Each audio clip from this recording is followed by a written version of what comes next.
You're listening to the Presence Pioneers podcast.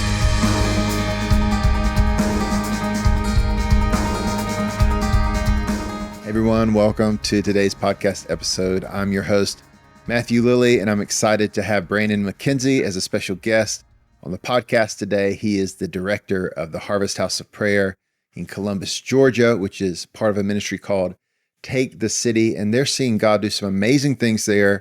It's a beautiful convergence of prayer, worship, along with evangelism and missions. And so if you have a heart of an intercessor, a worshiper, or a heart of an evangelist and a missionary, either way, you're going to love today's episode.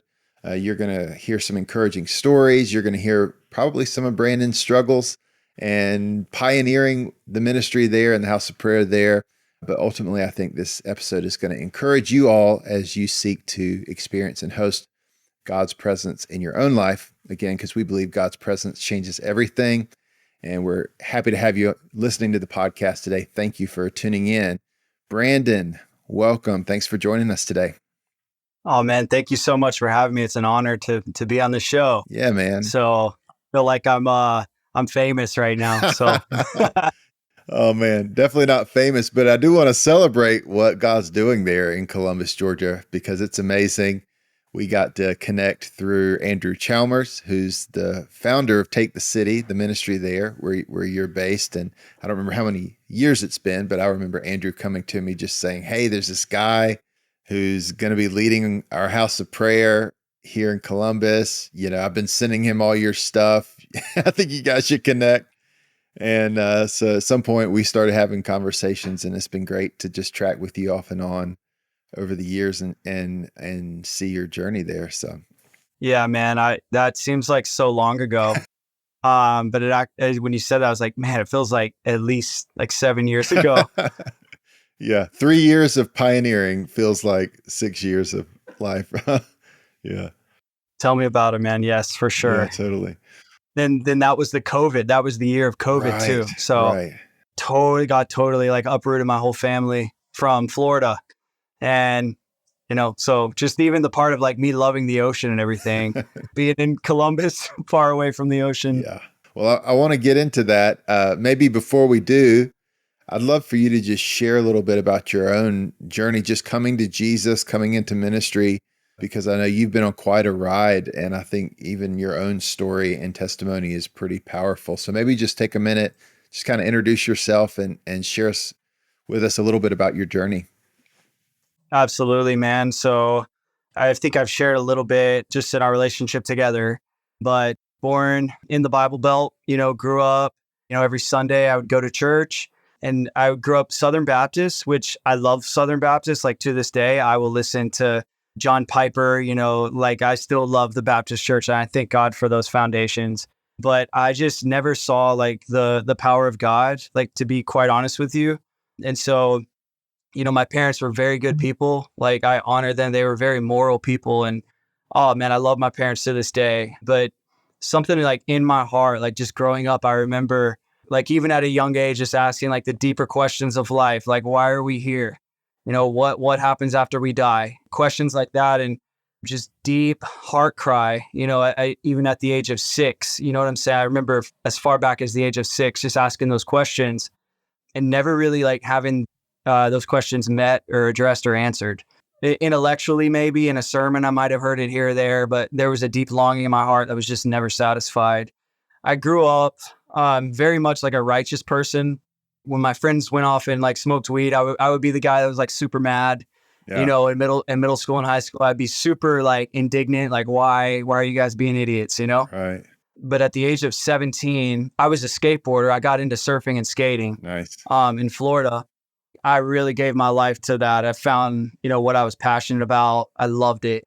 But at the age of 17, I tore my ACL. Like I was trying to do an ollie or something off of a ledge, and it was a simple trick. I never should have tore my ACL, but I did. And when I tore my ACL, they prescribed me pain medication.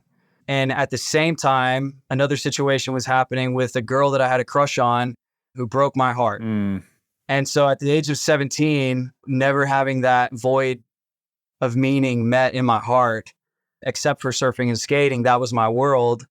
And so like having that taken away and then being prescribed pain medication, girl breaking my heart. So you had kind of a perfect storm there. Yeah. And I basically just said, you know what, like, I don't find any meaning to this life. If I can't surf and skate, and I just had no purpose, had no drive, had no meaning. And at the age of 17, I just remember saying like, I'm going to go off and I'm going to do drugs, and I'm going to give myself to drugs. And so nobody peer pressured me. Like I just made that decision. It was like, I had no meaning. And so I did that for years. And like, I don't want to go into the details, but just basically that's exactly what happened. A year later, I was homeless. I was 18 years old. Wow. And then a couple of years later, I was in a relationship, just addicted to cocaine, addicted to opiates, completely just broken, man, at a young age. And this girl, I got her pregnant. We were not married. We were not living a godly lifestyle, but I got her pregnant. And so I did have strong feelings for this girl. So I decided to get engaged and to propose. And then I would join the army because I wanted to get my life together, and I didn't know any other way to do it. But my friend had joined the army. I saw, his life seemed to be changed by joining the army. So I just made an impulsive decision. I was going to join the army. And between the time that I signed the papers and between the time that I shipped out, the girl that I was in love with that was going to have my child had a miscarriage, and then dumped me. Mm. And so I shipped off into the army, completely heartbroken, completely devastated, addicted. And so I spent a couple years in the army, and just one of the darkest seasons of my life, just a lot of demonic like torment. Actually, like looking back, I realized, I remember just being suicidal and having these intrusive thoughts. And now I know that was an assignment on my life. Yeah. But I have an identical twin brother, and this is kind of a big part of my story. He also was in addiction, like alongside of me. And he went to a ministry called Teen Challenge when I was in the army. So when I was in the army, he was in this place called Teen Challenge. I knew nothing about this place. My parents told me, he's really getting his life together. Like, he's finding God and all this stuff. And I remember just kind of turning up my nose at that, like, because I'd seen people go through recovery ministry before and they don't change. They still are addicted to cigarettes. They still talk the same. There's no true like interchange. Right. And I didn't see him the whole year he was there. Well, 10 months he was there. But I just so happened to get kicked out of the army. I failed a drug test. I got kicked out a week before Christmas in like 2010. And my twin brother had a Christmas Day pass from a place called Teen Challenge. And so when he had a pass, I was able to spend like a full 24 hours with him. First of all, I'm in the truck. My parents drag me. They make me go hang out with him because they know that God's changed his life, and they're like trying to set me up so I can get the gospel. And this dude was on fire, legitimately. I see him walk out of the recovery ministry. We're picking him up. I'm in the truck. I'm withdrawing. I'm just depressed. I'm anxious. I just want to like run as far as I can away from my parents. I wanted to get out of the truck and run away. But when I see my brother come out of this program in Tallahassee, Florida, he was walking towards the truck. I don't know how else to explain it, but he was like glowing, man, with the presence of God. It was like his countenance. Like at the moment I saw him, I was like, oh my gosh, man, this dude doesn't even look like the same guy. Yeah. And I spent a full 24 hours with him and just observing him and just hearing what he was talking about. When he would talk about the word of God, there was like depth. Like God was speaking to him in Genesis. I don't remember exactly what he was saying, but he was like sharing revelation with me, this how God's speaking to him in the Bible, man. And then a full 24 hours later, so that was Christmas Eve. On Christmas Day, my parents bought him a Louis Giglio DVD, like a sermon on DVD. Yeah. I was like, what a dork, he's got a sermon on DVD. But I was just listening, man, to Louis Giglio from Atlanta, Passion, an amazing preacher. I still love, what a great communicator. But I was just listening to him talk about like Romans, in the book of Romans, how the Father was in Christ reconciling the world to himself. And he's preaching on this. And like the whole time I'm having this experience where I feel like 10,000 pounds are on my chest. And I'd never experienced like the conviction that I was feeling in that moment. But I had heard this message like my whole life. I'd heard the gospel my whole life. Yeah. But I thought that, it didn't make sense because I was withdrawing. I was in like the lowest place that I could possibly be. And in my mind, I remember just thinking, there's no way I'm going to ever find God. There's no way I'm going to ever get my life right. But when I was hearing him preach the gospel out of Romans, it was like a thirsty person in a desert like getting water, man. And it was like, oh my gosh, it finally makes sense. Yeah. I'm at the lowest place I could possibly be. And just the lights went on. And I was waiting for the sermon to end. I wanted to break down crying like the whole time, but I didn't want my parents to see me crying. Yeah. And I didn't want it. Like, I was like, I still wanted to run away. I didn't want to change, but it just increased. The whole time he was preaching the sermon, that feeling of conviction, like, just got heavier and heavier and heavier, to the point where as soon as the sermon ended, I literally got out of the couch and I ran. I ran out the door. It was a screen door. I ran from God. Like, this is how this is not a great salvation story, but it is, though, because as soon as that screen door slammed behind me, the presence and the power and the fire of God fell on my life, man. And it was like Jesus was touching my head. It was like everything, like these years of sin and just torment and addiction, anxiety, depression was just falling off me. And I was weeping. I was just under the power of God right there and like on the grass, just weeping. I could not stop crying. And for like an hour and a half, just shaking under the power of God and weeping. And I felt like if I would have opened my eyes, I would have seen Jesus. Like, it was that real to me. And he's told me, he's like, you're going to go to Teen Challenge and you're going to be discipled there. And so I went to this place called Pensacola, where Brownsville Revival happened. Yeah. And I went through Teen Challenge there and I fell in love with God, man. And it's, it hasn't been a perfect walk, but over a decade later, my life has never been the same. That's incredible. I love that, man. What a messy and beautiful story of Jesus's redemption. In all of that. I love that. And so you get on fire for Jesus, get saved, get heading in the right direction. How did you end up in Columbus, Georgia, leading Harvest House of Prayer? So I knew Andrew Chalmers. I met him when in my Teen Challenge days. Okay. Because he has a similar testimony. The guy who founded the ministry that I worked for, Take the City. Yeah. He, God really marked him. He was also an opiate addict, and he went through Teen Challenge in Texas. And so we both graduated. We didn't know each other, but we both went to the same Bible college, which was for graduates of Teen Challenge. It was kind of like a YWAM, School of Missions and Ministry. And so that's where we met. Gotcha. We kind of went our own ways, though. We were there for a few years. We really saw God move. Like, he would preach, I would lead worship, and we really had like a deep friendship. And we saw God move using our testimonies and just preaching the gospel and just being on fire for the Lord. But I went, kind of another way. And then he got called here to Columbus, Georgia. Yeah. And so we kind of spent some years apart. And then in 2020, I was still with Teen Challenge, and I had a vision. I had my wife and kids, and we had a long-term vision to be in Orlando in recovery ministry, because I felt like God called me to that, to help addicts come out of addiction. So we had a long-term vision. We were very planted there and rooted, and we were not going anywhere. But God just kind of, in 2020, COVID-19 happened, and there was like a lot of doors that just shut in our face. And we spent like a week just praying and fasting. And long story short, there were 3 other ministries on the table, and God really distinctly said, this is where you belong. And the house of prayer here at Take the City. He showed me the house of prayer, man. And I was like, all right, this is what I want to do. That's amazing. Well, it's been so cool to see. I mean, I'm remembering some of our early conversations, and the whole idea of a house of prayer was so new to you, and you were learning. One of the things I appreciate about you, Brandon, is how diligent you are to learn and to study and to grow. And you do have a hunger and a desire, and it's gone from you asking me a lot of questions and not even really knowing a whole lot about a house of prayer to now I'm reading the stuff you're posting on your social media, and I'm like, this is amazing revelation, and it's really encouraging and ministering to me, and I love it. So, give people a picture of now 3 years in. You said you guys opened a prayer room. Maybe might help to give some context to Take the City, what it is, and then kind of how Harvest House of Prayer fits into the mix of that ministry. Yeah, so Take the City is an evangelistic ministry. It started as a one-time event. It was supposed to equip Teen Challenge to do evangelism and to make it really practical. And they would pray, and then they would go out. So they'd take the 6 hours and do consecutive worship and prayer the night before, and then the following day they would hit the streets. And so really quickly, like within a year, God just moved Take the City out from a ministry under Teen Challenge and made it its own entity. And really, the leadership of Teen Challenge said, we bless this, God's in this.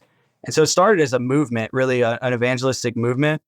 But it always had that worship and prayer as part of it, because you said the night before it was 6 hours, right, of worship and prayer. So Absolutely.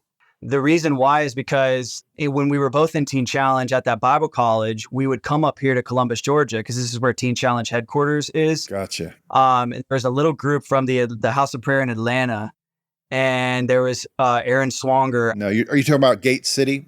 They came up from Gate City? Yeah, Gate City now, but they came down and really just equipped the students to do that. And so I did have a grid for the House of Prayer, but Gotcha. nowhere near what I do now. I definitely didn't know how to start a House of Prayer, that's for sure. Right. So, but now we have a coffee shop. We just do tons of outreach, just creative ways. We have an initiative called Redeem Outreach, where we equip believers to go out on Friday nights, one Friday night a month, and we would give roses to women that are caught up into like sex trafficking and, work at strip clubs, and just really targeting like broken women. We feel like there's women at the well in our city that can take a city if they just heard the gospel, because the woman at the well in the Bible, like she took a whole city just by one encounter with Jesus. And so we do that once a month. We have monthly outreaches, but the coffee shop kind of funds everything we do. And then right in the center of our mission space is the House of Prayer. Yeah, it's a really cool spot. It's been a couple years since I've been there, but I love the setup. It's literally the coffee shop on the front end, and then the prayer room is right behind it. And then you've got all your offices, and it's kind of in a part of town where there's a lot of need. It's obvious, and good place to be, to minister, to help people. And I know you guys are right in the middle of it. I know a lot of people have actually moved into that area in order to minister and to help people there. So it's a really neat ministry. And I was so encouraged that there was going to be a House of Prayer as part of it. I think one of the unique dimensions of what you guys are doing is your intense focus on evangelism and outreach, and then prayer going along with that. And I would say most houses of prayer have a value for outreach and evangelism, but you guys really bring those together in a unique way. So what's that like? I mean, some people say there's like a tension, or they're, oh yeah,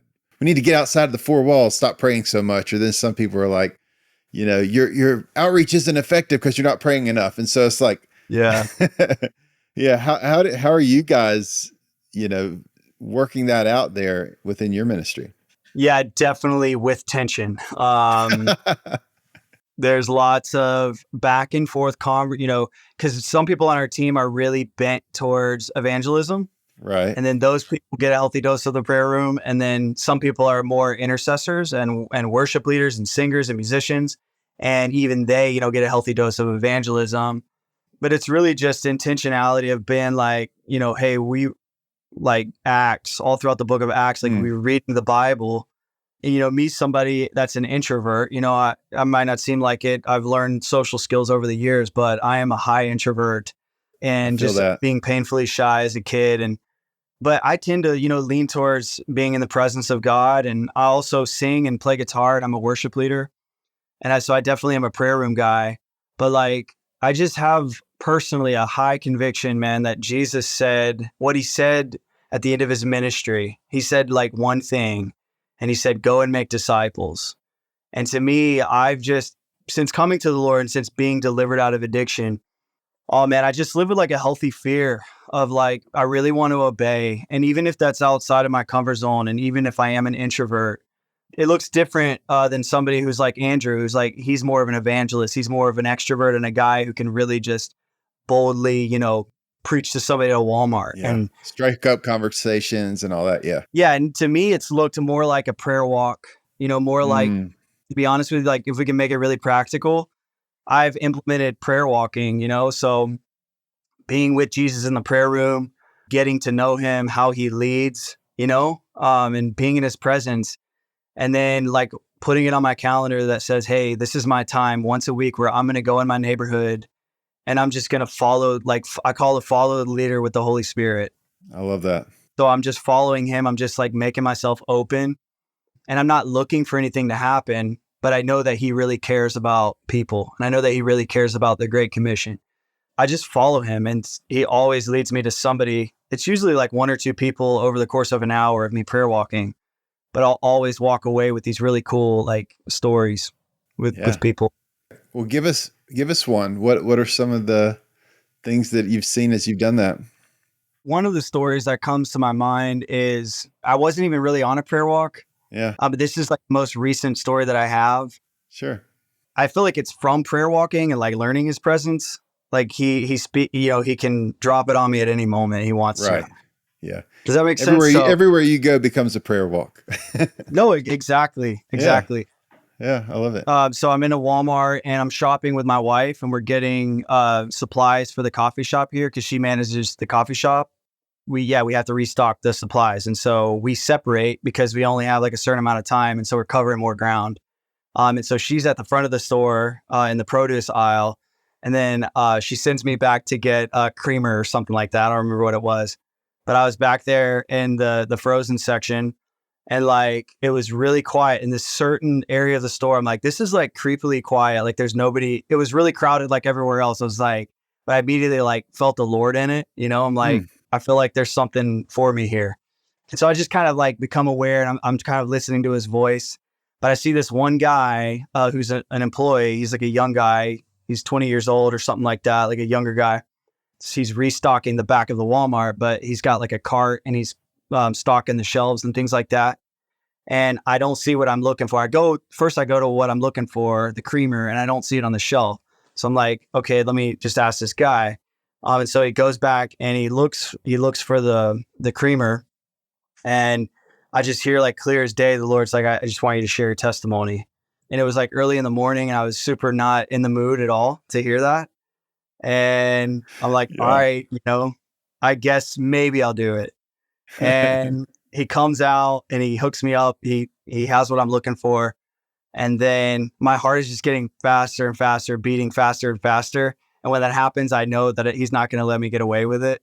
Because Yeah. if I walk away from it and I don't do it, it'll mess with me all day. Yep. And so I just did it. I was like, I just shared my story. I shared real quickly, like 15-second little testimony about how God was like, hey man, like, I just want to share. I feel like the Lord is telling me to share my testimony. Like God delivered me from years of drug addiction. And for years I went to recovery and I was looking for freedom, and I found it in Jesus. And I said, something like that. And his face the whole time I'm sharing, it's like, he has this look of amazement. It's like, I know that something's happening in his mind and in Yeah. his heart, but he waits till I'm done. He's like, bro, he's like, you don't even know, like this morning, I literally told my girlfriend I was going to quit vaping, and I asked God to send somebody to confirm that this is what he wants me to do. And Come on. I love so that. it was just right there at a Walmart, and I know that I kind of wrecked this guy's world. The gospel broke into this guy's life at a Walmart, in the frozen section, all because, an introvert like me said yes. I don't have the gift of evangelism. Like I'm just this Mm. nervous introvert guy. And so, Wow. I love that story, man. So good. Thank you for sharing. I think most of the people that probably tune into the Presence Pioneers podcast are probably more like you or me. They're intercessors, they're worshipers, they love the presence of God, they love the prayer room. And whether they're introverts or extroverts, social or not, I think for many of us, our lean is going to be that environment to spend the time in the presence of God.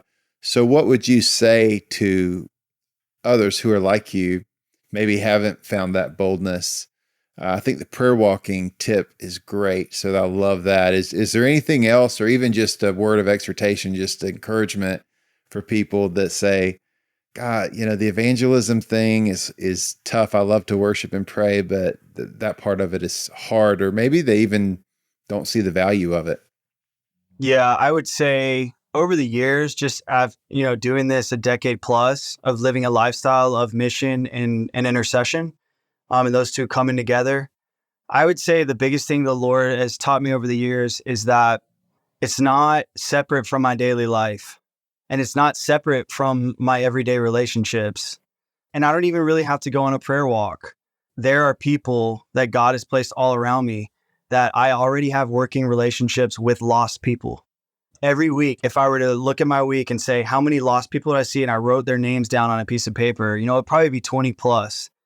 And everybody has that. You might not realize it, but if you did that, if you took the time to think about that, and I would say you already spend time in the presence of God, like you already know Jesus, you already know the Holy Spirit, you're an intercessor. Who hears this voice better than you? Like you need to step out and you need to follow the leader with the Holy Spirit. And even if it's awkward and clunky, like that's okay. God honors obedience and that's a win. And so I would say pray about who's around you every week, even if it's like you go to a grocery store once a week or you get a haircut, once a month, or you have these rhythms where you come in contact with people all the time. And that is one of the biggest ways God is really stretching me right now is really trying to integrate that in my daily life with people that are all around me all the time. Yeah, I love that. That's so good and so helpful. Thank you, Brandon. We got a few more minutes here. Maybe I would love for the sake of encouragement for the other pioneers, the other leaders here. I know that it's not always easy what you've done. You've got this house of prayer. I know it's open during regular business hours, I think, all throughout the week. I don't know how many hours of live worship you've got, but I know you've been building teams, training worshipers, sitting in there yourself, enjoying the empty room at times, the normal stuff for leading and building a house of prayer. What are some of those challenges that you've had to overcome over the last few years? I would say, it's kind of translating from just being in the prayer room to leading others that don't have any grid for it into the prayer room and the house of prayer. Yeah. Because that's the thing is like we're in the Bible Belt. So the unique challenge there is not many people know what the house of prayer even is or the prayer movement at large. The biggest challenge is just like, it's really slow work. It's like lots of relationship building. I kind of go off what John Wimber said, like some things are better caught than taught. Yep. And so I just try to get around people, like let them see me minister to the Lord, let them see me in intercession and let them ask questions. And the people that want to learn God will bring those people around me sort of. So it's really organic, a lot of meals together, a lot of, game nights, a lot of just doing life together with people and also doing prayer sets together, I love it. So good. Well, Brandon, this has been great, man. I would say if somebody wants to find out more about Take the City and Harvest House of Prayer and what you guys are doing there, are there different ways people can connect with the ministry and with you? Yeah, absolutely. First, I would say come hang out with us. So we're in Columbus. We're off 2nd Avenue and just come check us out. I think a lot of people are amazed when they see this place. It's right in the middle of, like you said, it's like in the ghetto. But it's a unique experience to have the presence of God right in the middle of these neighborhoods. And it's awesome. And we would love to meet you. And then another way is just go to www.takethecity.com. So all one word, takethecity.com. Good. Well, we'll put the link in the description so people can find out more. And you've got information about the House of Prayer on the Take the City website. Is that right? Yeah, exactly. Yep. Brandon, this is going to be super encouraging and challenging and helpful for a lot of people. So thanks for coming on the podcast today. Absolutely, man. Thank you so much for having me.